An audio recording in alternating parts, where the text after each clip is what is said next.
Tradwives. You might have come across this new breed of reactionary female influencer while scrolling through social media lately. They're often seen wearing floral dresses, stirring what is probably an empty bowl in an improbably picturesque kitchen, and extolling the virtues of submitting to a husband and devoting oneself to being a wife and mother. They are one of the more striking phenomena in right-wing internet culture in recent years. The Tradwives and their huge online followings are understandably confusing for a lot of people. At no other point in history have women had so much freedom to gain an education, pursue a career, and marry or not marry whoever they want. Ew. How could this era produce an online subculture of women apparently willing to throw all of that away for an Argus stove and a chicken coop? And why are so many keen to follow their exploits and engage, albeit vicariously, in a traditionalist fantasy? Anti-feminism, it seems, has been given a makeover. Let's take a look at some of the influencers in the tradwife space. There's Estee Williams, who has almost 200,000 followers on TikTok and can be seen prancing about in platinum blonde pin curls and petticoats. How to attract a masculine man. There are what you might call right-wing hippies, like Jasmine Dark, with 250,000 Instagram followers, who rail against the supposed evils of vaccinations, birth control, and seed oils. And then I realized how many chemicals are in them. I was like, I'm not putting that on my baby. All while looking like Victoria's Secret models, baby on hip. Queen of the Tradwives and a former actual beauty queen is Hannah Nealman, aka Ballerina. She shares immaculately curated snapshots of her family and Utah farm. She has 10 million Instagram followers. We're gonna make the butter in the KitchenAid today. Meanwhile, model Nara Smith, with 11 million TikTok followers, routinely gets glammed up in ball gowns to cook elaborate meals from scratch. Let's make some lasagna from scratch. At the core of all this content is a belief in traditional gender roles, usually influenced by one Christian denomination or another. There's also an embrace of a holistic or natural lifestyle. These influencers can be mostly found on TikTok, Instagram, or YouTube, the more visual social media platforms essentially, posting glossy videos and pictures of their daily lives. They might be cooking or playing with their kids on the homestead, a rural idyll beloved by the Tradwives. Not that they all use or like the term Tradwife.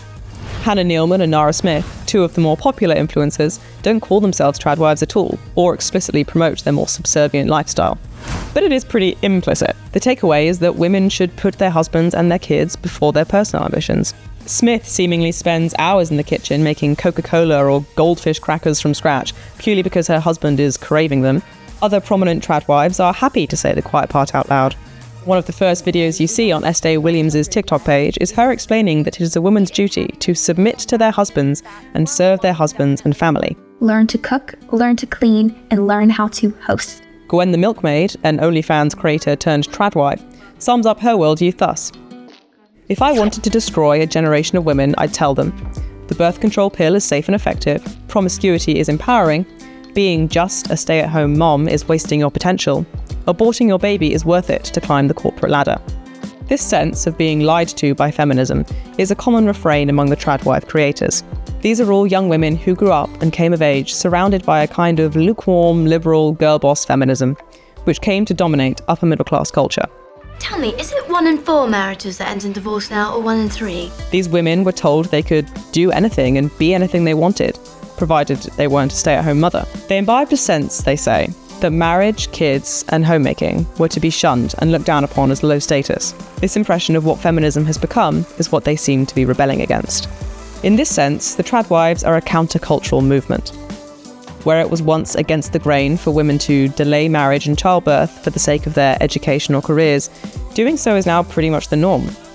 Having kids under 30 is seen as some kind of freakish red flag, at least in metropolitan circles. But while there is a very real fatigue with girl boss feminism among young women, see the phenomenon of lazy girl jobs, where young women boast about doing the bare minimum at their white-collar firms, there's little evidence that the Tradwives have actually breached their online bubble and taken off in the real world. There are even reasons to doubt that the influencers themselves are living the lifestyles they're portraying. Hannah Nealman, shock horror, has admitted to having a cleaner. Many of these supposedly kept women also earn a substantial amount of money from their own online endeavours. Jasmine Dark, for example, once tried to sell courses on how to be the perfect tradwife with the eye-watering price tag of $5,900. Women, on the whole, don't appear to be following in the footsteps of their favourite TikTok creators. At least in the US, the number of prime-age women participating in the workforce has actually increased since 2020. Women also now outnumber men graduating from college. For now, there seems to be little appetite for the return to the idealised reactionary past that tradwives portray. So we should hesitate before describing this odd trend as a mass rejection of women's liberation. Gender ideology, for one thing, poses a much more pressing threat to women's rights than TikTokers who keep dairy cows in their gardens. But there is clearly a tragic dimension to the tradwives, which points to why previous generations of women were so keen to throw off the shackles of a more traditional way of life in the first place. Because it was a way of life in which women had little autonomy and were left at the whims of men. In an interview with the Sunday Times earlier this year, we got a glimpse into Neilman's, aka Ballerina Farm's, home life, beyond what she normally posts online. Far from living in a state of constant domestic bliss, the report would suggest she is actually the least important person in her family's life, constantly being corrected, interrupted, or answered for by her children or husband. She opened up about who she was before she became the biggest tradwife influencer on the internet. A Juilliard-trained dancer who dreamed of becoming a professional ballerina, but gave it all up for a life, interviewer Megan Agnew concludes, that her husband largely chose. Neilman even tells Agnew at one point that she refused pain relief during birth on her husband's request. Even allowing for some journalistic license, it's hardly as rosy a picture as the one being painted online. There are also some far darker examples of what can happen when the tradwife life makes it off people's Pinterest boards and into the real world. Lauren Southern, a Canadian former alt-right activist, was one such case. She quit public life in 2019 in order to devote herself to marriage and her children. Last year, she returned to social media, telling the story of how her traditional marriage had become abusive. Her husband eventually abandoned her and their son, she alleges, leaving her a single mother in an ant-infested cabin. Speaking to Unheard, Southern described how her drive to be the perfect traditional wife and mother made her stick around, even in the midst of her husband's erratic behaviour and abuse. She had convinced herself that if she just did more housework, prayed more, and was more forgiving, then her then-husband might treat her better. She had internalized the belief that only women could be the ones to make or break relationships, and men could do no wrong. I think the majority of women in the tradwife space are having massive problems in their relationship that they will never talk about publicly. But there are many more long-suffering tradwives and ex-tradwives out there. Anita Templeton left the lifestyle behind and started chronicling her struggles on TikTok. When she married her ex-husband in 2009, they both agreed that they would adhere to traditional gender roles. But when she filed for divorce in 2019, she was left to take care of their 4 children.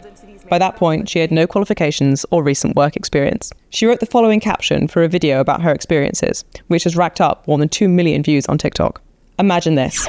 The tradwife life didn't work out. You have a 10-year gap in your resume, 4 kids that need to be taken care of, while he is off living with another woman. So now you're at the food stamps office, trying to see when your application will be approved. The term tradwives wasn't around when Templeton got married in 2009, but the rise of the subculture on TikTok spurred her on to warn other young women who might be drawn in. As her own experience shows, the trad life can turn very sour indeed, leaving women not only unfulfilled, but also precarious and unfree. Of course, there's nothing wrong with wanting to be a stay-at-home wife and mother. Sneering at the women who choose this path is snobbery posing as feminism. And it no doubt fuels these reactionary subcultures on the right. The point of women's freedom is that women can choose how to live their lives.